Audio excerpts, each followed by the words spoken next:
All right.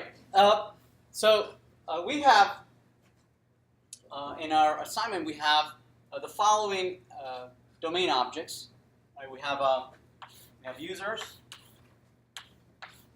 Right? We have websites.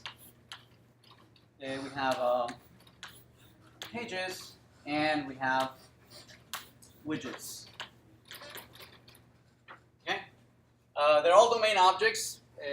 But we refer to as users as a special case. We don't call it a domain object. It's just a user object. And they all have their own attributes, right? They all have their attributes. But then they also have relationships, right? Typically, when we meet with clients and we interview them. They'll describe their system. They'll use lots and lots of words. A lot of the words are meaningless. They're not relevant to the application that we're going to build. And it's our job, or usually there's people who are trained on this, usually called business analysts, right? That their job is to meet with them and they have the patience to have long detailed conversations with the business. And they'll capture various nouns, right, and various verbs, and from these nouns and verbs, they'll come up with a collection of a class diagram. They'll create a class diagram. Usually, these classes will represent the nouns that are relevant to the application. Like users, website. These are all nouns, right? But then some of the attributes here are also nouns, right? Titles, descriptions, right? Those are, and it's a responsibility of the business analyst to identify whether these are attributes of something larger, or they themselves are, classes themselves, right? Hopefully, after many iterations with the business, some nouns will be attributes and some nouns will be classes or objects themselves. But then also the verbs are important in this modeling, which explains or captures the relationship between these. So the verbs allow you to say that a developer or a user develops, right? Or a website has many pages, right? A page contains many widgets, right? And so those relationships are the clues that allow us to capture the relationship between these things. Now, some of those relationships, most of them will typically be either one-to-many, meaning that for one of these, for every one of these, there might be several of those, right? And same thing as we go further. For each one of these, there might be several of those. For one of these, there could be several of those.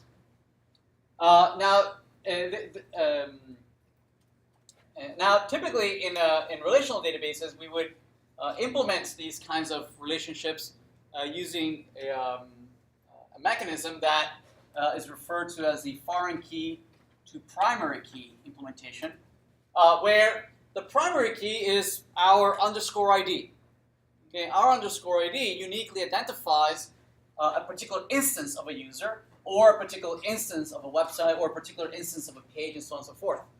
And to capture that some of these websites belong to a particular user, and that some other websites belong to some other user, right? Notice that I say belongs, right? That's a verb. So it's kind of like an inverse relationship, belongs, right?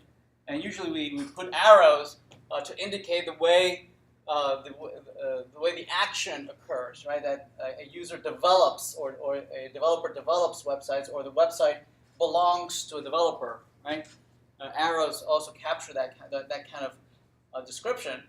So in a relational database, typically the way we capture the fact that one particular website belongs to a user is by having what is called a foreign key, meaning that you'll have a value here that is equal to the primary key of some other record, right? And what this allows you to know is that, hey, that website belongs to that user.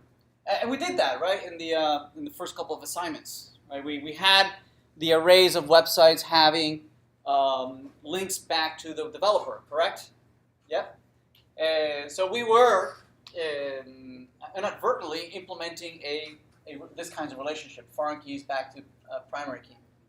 And same thing would happen to pages, right? This would also have a foreign key back to a primary key of the website.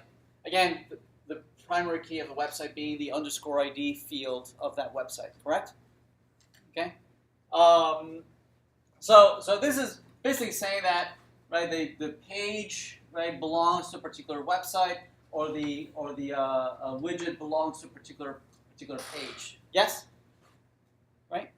Now this is a classical way of capturing these kinds of relationships. Right? This is the classical relational database way that you do it. Now in an object-oriented world, typically the way you encode these relationships is to think about it backwards, right? In a completely inverse way. It is not the children here that know about who their parent is, but typically it's their parents who know about who the children are.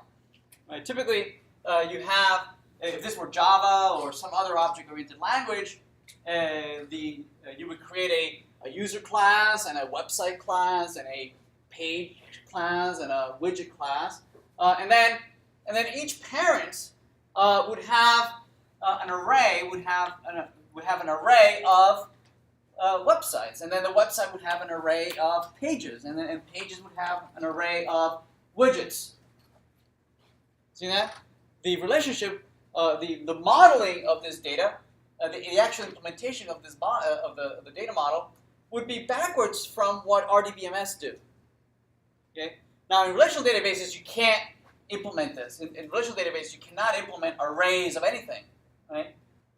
Typically, it's the only way to implement this relationship is to have the child have a reference back to the parent, not the parent have references to its children. Yes? Okay. Now, in a object-oriented language, you could actually implement it both ways, right? You could have the parent has arrays of children, and the children themselves can have links back to the parent. Right, they would have pointers and whatnot back, pointers going from the parent having references to the children. So this would be an array of pointers, yes, and this would be the child might have pointers back to the parent, correct? Right, but you would not be able to store this in the database. You could only implement this. You could only store this relationship. You could not store the parent's view to the child. Right, you could not store it. Now, using NoSQL databases, you can. You can actually implement this either way you want. And that's because NoSQL databases typically, or MongoDB in particular, is not really a relational database. It's not a relational database. It's instead an object database. Right? It's meant for storing, right, an entire object representation. Okay? Albeit it's not a binary representation like you would if you would store a Java object. If you want to serialize a Java object, there is a way, right? You can store a Java object and just serialize it to the file system, and then you can reread it back into memory, right? And it would be the same instance that you use to store it back in the file system. So MongoDB is not that, right? But nevertheless, you can store object instances into the database. Now, those object instances are represented using the JSON, the JSON format, right? Where you can have a JSON object here, an instance of a JSON object represented by some curly bracket and with attributes and whatnot, with arrays in there, right? And those arrays could contain references to other instances of JSON objects, right? That each represents many websites. And then each one of those website instances could have arrays of references back to several page objects in here, right? Okay, and vice versa. The page themselves can have a reference back to the parent website, right? And the website could have references back to the parent developer, right? You could store all this in the database, right, as a JSON object in the database that you can then read and reconstitute back into memory. Okay, so what I'm trying to point out is that again, MongoDB is not a relational database, right? It's more an object database. And once you realize that, you start criticizing a little bit, saying, "Oh, why can't I do this, that, or the other?" Right? And it's because it's not a relational database. It's not meant for following primary key, foreign keys, and whatnot. It's what you would do if you would be able to store a native raw Java instance, right, into a file system. You would not expect that you would be able to do joins on that, right? What you would expect is that you could read it back into memory, yes, and then you could do loops and whatnot and lots of if statements to do whatever you want. Make sense? Okay, so yeah, again, so it's not a relational database. You have to think about it is that here I have an object. I can store it in a database in somewhere, right, and then I can retrieve it later on using some queries, some predicates. Does that make sense? Okay. All right, so that's one thing.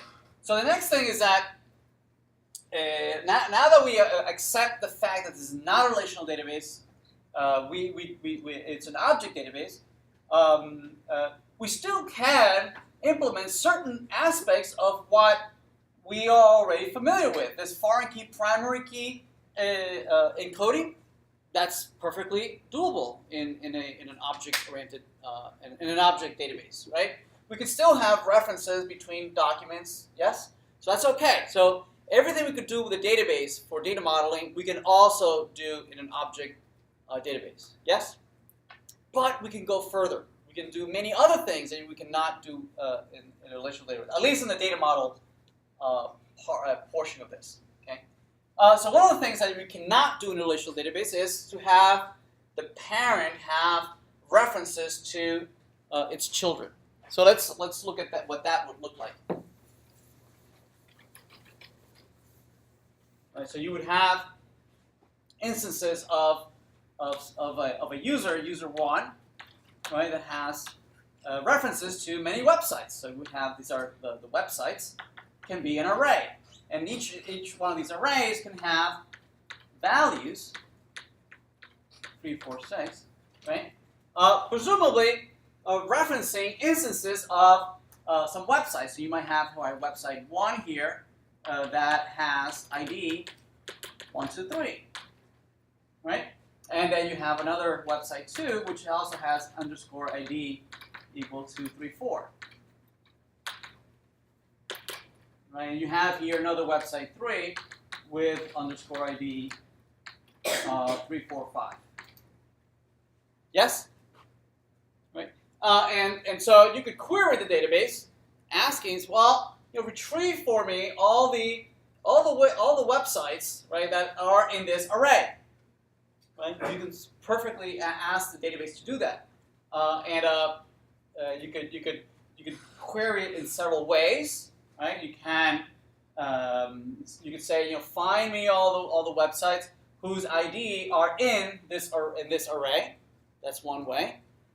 But another cool way of doing it is something that looks like a join. Right? In a join, oftentimes you'll find in many references that NoSQL databases don't support joins. Right, and then you start scratching your head and say, wait a minute, how do I denormalize or how do I retrieve the data when you have the data spread out over several collections, right? How do I reconstitute objects? Well, as we'll see today, you can ask the database to replace these IDs, replace them with the original object that they refer to. Right? And that's called populate. You say, I want to populate. Meaning, replace all the instances with these, right, with the actual objects. Meaning, I don't want the number, I want the actual object in there. Okay? And it'll replace all these with the original objects. right? That's very, very close to what joins actually do in a relational database, right? You have two tables, right? And it says, well, I want the fields from one of the tables, which is the user, right? And then, but I also want some of the fields from the other table, right? Which are the widgets, websites, right? And then it'll take some of the fields from one and some of the fields from the other, right? And where the foreign keys and primary keys match, right? It brings the fields from one or the other, and it gives you the response, correct? So this is as close as we'll get to what joins do in a relational database. Okay? It's not per se a join, but it implements more or less the same feature. This is not implemented natively by MongoDB. Okay, MongoDB has no notion of relations and you can use pointers and references, but it does not do this for free. Instead, Mongoose, right, the library that we are using, right, provides this abstraction, right, and what it does is that it goes and queries, right, queries these objects from the database, right, goes and fetches them. And then it replaces these with the actual instances, which is pretty cool, right? Make sense? Everybody okay? All right, so that's one of the things that I wanted to point out. The other thing that I wanted to point out is that just like you have here these websites,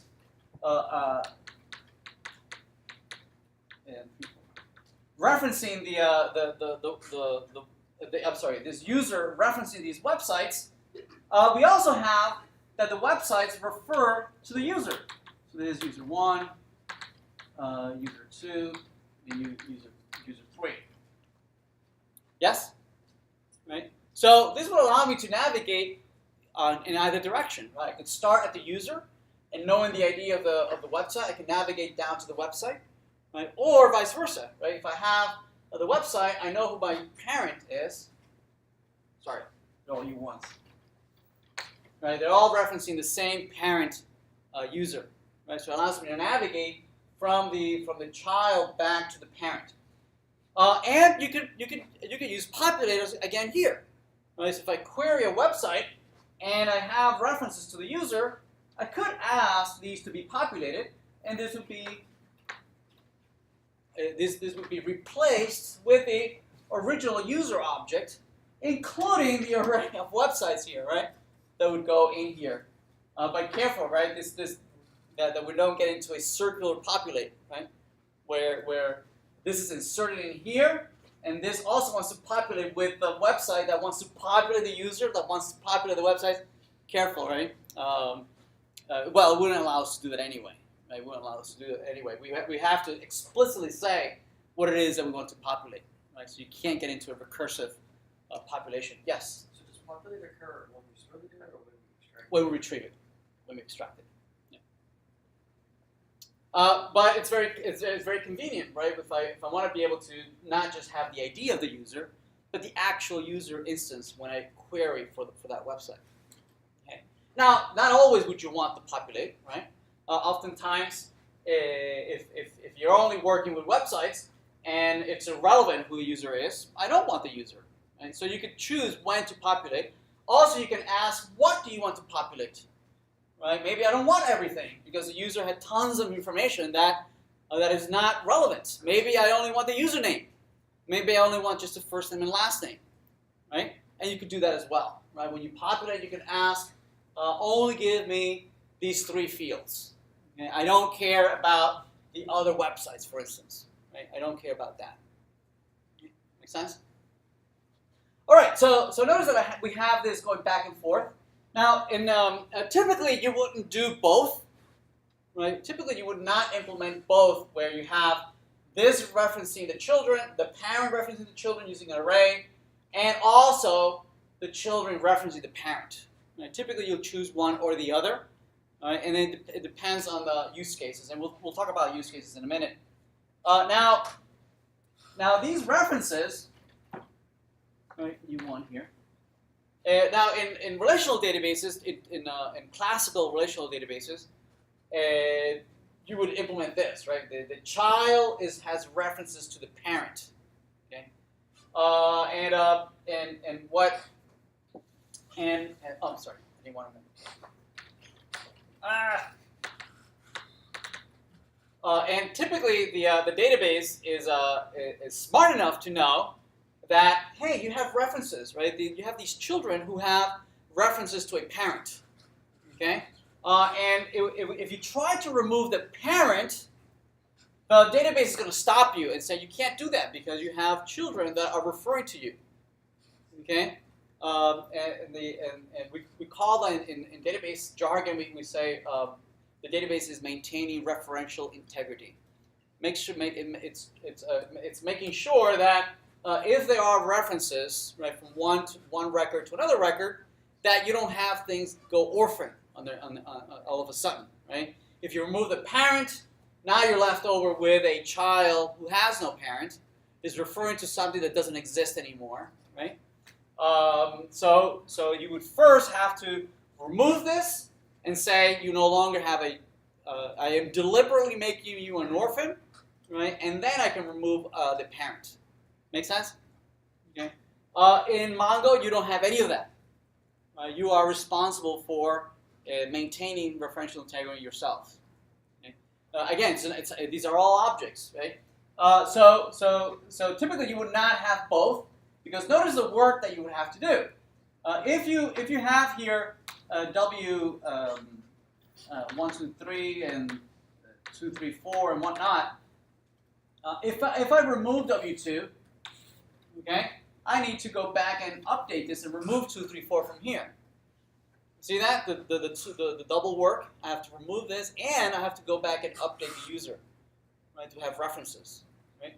If I only had this, right, and not this, then I wouldn't have that problem. Right? I just removed the child, and the child was the only one who knew who their parent was. There was no need for the parent to know about the child. Okay. So you have to be careful if you have references to each other, you are responsible for maintaining both. Okay. Now there's a third option in relational databases that is not supported in relational databases, right? What you have here is that instead of using references, okay, you could take the schema of the websites, right, and embed it right here. Meaning there wouldn't be a separate collection of websites or a separate collection of pages or a separate collection of widgets. Instead, right, they will be all embedded in here. So you would have a website object, right? Here it's another website object, and it would be stored inside an array of objects, right? As opposed to, the websites being stored in a separate collection. Yes, right? This is another option that Mongo provides, right? And it's called the embedded schema representation, right? It works really nice in that if you are querying for a user, right? When you get the user, you get all the information, right? And what you do is that you cache it on the client, right? There's no need for separate queries for additional websites, additional pages, additional anything, right? Now, you might start arguing and saying, well, maybe I'm only going to work on just one website. All this other website information is kind of useless, right? I want to fetch it for nothing, right? So it's your responsibility to decide on the granularity when you want to use the embedded implementation. You might decide that you don't want to use the embedded implementation at the user level. Maybe you only want to do it at the website level, right? Where in the users you use pointers, right, and populate. But at the website level, you decide that it's perfectly fine that for the website, right, when you are implementing the pages, right, I don't wanna have here references to pages, but actual instances of the pages right embedded in here. Yes? Make sense? Right? Now the choice is yours, right? When whether to use a separate collection, a dedicated collection for websites, but then decide that I don't want a separate collection of pages. Instead, I want them embedded inside of their websites. It's your choice, right? It depends on what use cases you have. It depends on the use cases. If the use cases, if you have, in the description of what you're going to implement, you have that you need to work with websites or pages or widgets independently of their parent, right? So, for instance, I need to be able to list the pages. Does it make sense that I need to list all the pages across all websites? Maybe not, right? That's probably an unrealistic use case, right? Why would anybody want to list all? If you have a database, right, that you have lots of users. Each user has lots of websites.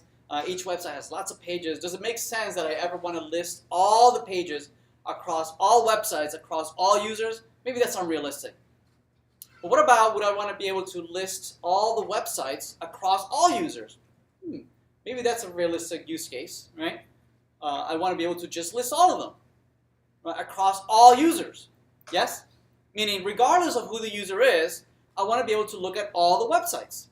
Then that points to the fact that you do want a collection of websites all by themselves, right? A separate collection of websites. Yes? Because you want to be able to query it, right? Maybe sorted, sorted by date, by who the developer is, when was it created, when was the last time that it was updated, who has the most traffic, whatever. Yes? It makes sense that you might want to query those kinds of things. Yes? Then that makes sense. That's pointing to the fact that you want to implement websites all on their own collection. Yes? But pages, does it make sense that you want to deal with pages individually yes, individual, sorry. Treat pages as a collection, right? As an entire collection of pages across all websites? Well, maybe that's more unrealistic, right? So that's pointing towards the fact that perhaps you want to embed the pages inside of the array of websites, as opposed to having a separate collection. That make sense? Yes? So I'm giving you rules of thumb, right, on how to think about whether to use embedded schemas or to use their own collection. We'll play around with both today, right? Although the assignment, I believe, it asks you that they're all separate collections, right? Okay. Now the MongoDB guidelines say that you could certainly go one way or another, right? Do embedded or separate collections, but whenever possible, if the use cases allow it, try to stick to the embedded schema implementation. Right? This minimizes the query, right? The network access, right? Of having many queries, a chatty API. Right? You want to minimize what takes the most time, and by far, what takes the most time is one server querying another server. Right, doing the HTTP requests, right? It's just so slow compared to everything else, compared to CPU speed and compared to database access speed. The network connection is so slow, right? So you want to make the most of that one query. Yes, right? If I could bring as much as I can over in that one single query, and then cache it locally, right, and try to avoid many back and forth, if I can bring the entire list of pages with me over, okay, and then cache it on the client, let's do that instead of going back for every single page to another query. Make sense? So whenever possible, try to stick to the embedded schemas. But if the use cases force you that it needs to be a separate collection, then by all means do that instead. Make sense? All right. So let's play around with implementing some of this.